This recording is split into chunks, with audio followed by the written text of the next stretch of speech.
चला आज आपण बनवणार आहोत गावाकडची रेसिपी म्हणजेच वड्याची भाजी किंवा सांडग्याची भाजी।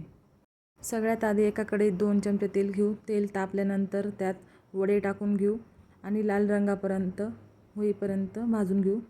वडे व्यवस्थित भाजून झाल्यानंतर एका प्लेटमध्ये काढून घेऊ। तुम्ही बघू शकता छान सोनेरी रंग आलेला आहे। आता एका प्लेटमध्ये काढून घेऊ। तुमच्याकडे याला हाताने तोडलेले वडे म्हणतात, तुमच्याकडे काय म्हणतात कमेंटमध्ये नक्की सांगा। आता एका कढईत तेल घेऊ।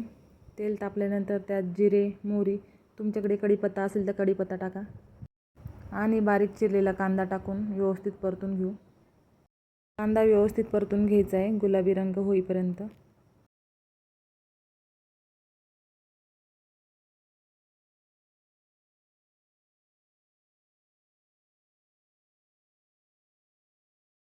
कांदा व्यवस्थित परतून झालेला आहे। आता त्यात बारीक चिरलेला टोमॅटो टाकू आणि 1 चमचा आलं लसूणची पेस्ट टाकू। मिश्रण व्यवस्थित एकजीव करून घेऊ। टोमॅटो थोडा मऊ झाले की मसाले टाकून घेऊ।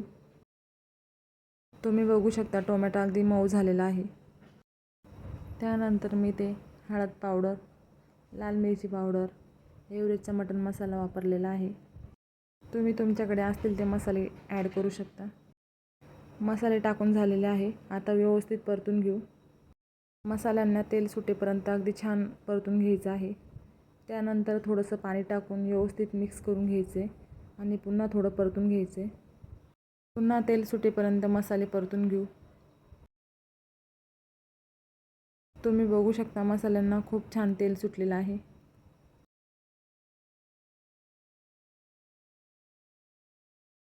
आता पाणी टाकून घ्यायचे।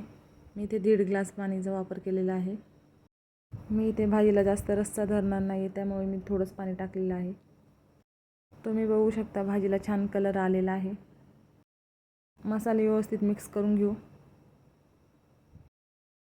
त्यानंतर चवीनुसार मीठ टाकून घेऊ आणि मीठ व्यवस्थित मिक्स करून घेऊ। मिक्स करून झाल्यानंतर 1-2 उकळी आणून घ्यायची। भाजीला उकळी आल्यानंतर त्यात भाजलेले वडे टाकून द्यायचे। तुम्ही बघू शकता भाजी व्यवस्थित उकळलेली आहे। आता वडे टाकून घेऊ। व्यवस्थित मिक्स करून घेऊ। आता 5-6 मिनिटे भाजी व्यवस्थित उकळून घेऊ म्हणजे वडे मऊ होतील आणि व्यवस्थित शिजतील। बारीक चिरलेली कोथिंबीर टाकून घेऊ आणि भाजी मस्त शिजवून घेऊ।